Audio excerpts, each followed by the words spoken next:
Kamusta? Ako nga pala si GH Tech at sa video na ito, pag-uusapan natin kung okay bang mag-build ng PC ngayon, December 2025. At kung practical ba ang pag-build base sa presyo ng mga pyesa, gamit at current market situation. Hindi ito item showcase katulad ng kalimitan kong ginagawa, kundi isang general na usapan para sa mga nagbabalak mag-build o nagdadalawang isip kung ngayon ba ang tamang panahon. That said, ano pang hinihintay natin? Let's do this.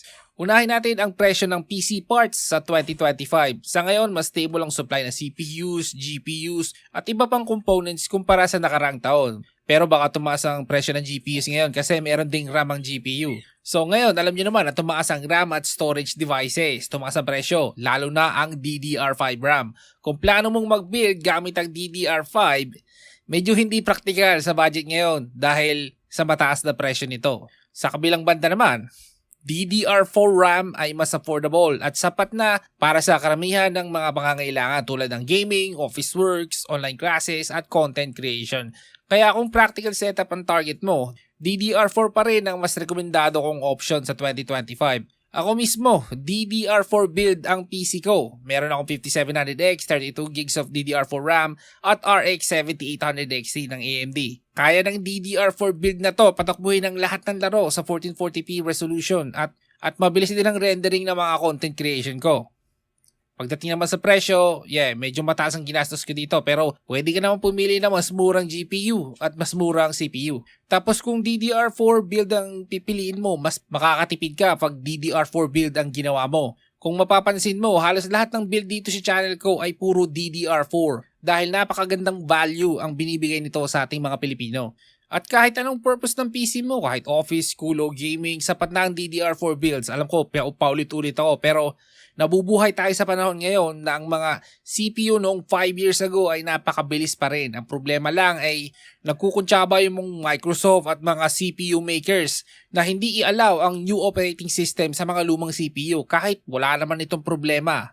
Bale, pinipilit lang tayong mag-upgrade para gumastos tayo. Yun ang gusto nila. Naalala ko tuloy, isa pang problema natin yan, Microsoft, dahil obvious naman na monopoly ito. Sana mag-mature na ang SteamOS para makalipat tayo sa operating system na yon. Walang bloatware sa SteamOS. Mas mabilis tatakbo ang mga PC natin doon. Ang problema lang ngayon, sa SteamOS, hindi lahat ng laro gumagana. Pero sana, one day, magbago yon.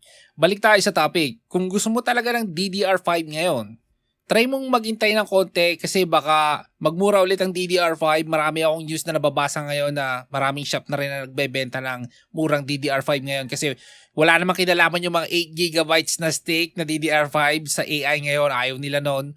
So baka ibaba nila ang presyo ulit nun. Alam mo naman yung mga shop ngayon, sinabi lang tumaas, tinatanggal nila kasi baka singil sila ng mas mataas na presyo pa. Sa kabuuan, okay mag-build ng PC ngayon 2025. Lalo na kung DDR4 ang gagamitin. Mas mataas ang presyo kung DDR5, kaya planuhin mo maigi. Pero sa tingin ko bababa na rin ang presyo ng DDR5 soon. Artificial naman kasi ang scarcity ng RAM prices ngayon. Gawa lang yan ng mga AI companies para hindi magkaroon ng RAM yung mga kakompetisyon nila. Pero sa opinion ko, kahit naman mura ang DDR5 RAM, DDR4 RAM pa rin ang pipiliin ko kasi talagang napakaganda ng value ng DDR4 RAM ngayon. Mura halos lahat ng parts. Mura yung CPU, mura yung motherboard. Tapos lagyan mo na lang ng second hand na RX 5500 XT. Sapat na yun, 8GB. Matagal na akong gaming enthusiast at sa tagal ko na naglalaro, ang importante ay yung gameplay experience, hindi yung graphics. Kung mapapatakbo mo yung malaro, low setting, 1080p, pwede na yun. So ayun, humahaba na ang video natin. Kung may mga tanong kayo tungkol sa mga pinag-usapan natin, comment nyo lang sa baba. Maraming salamat sa panonood. Ako ulit si GH Tech. Hanggang sa muli.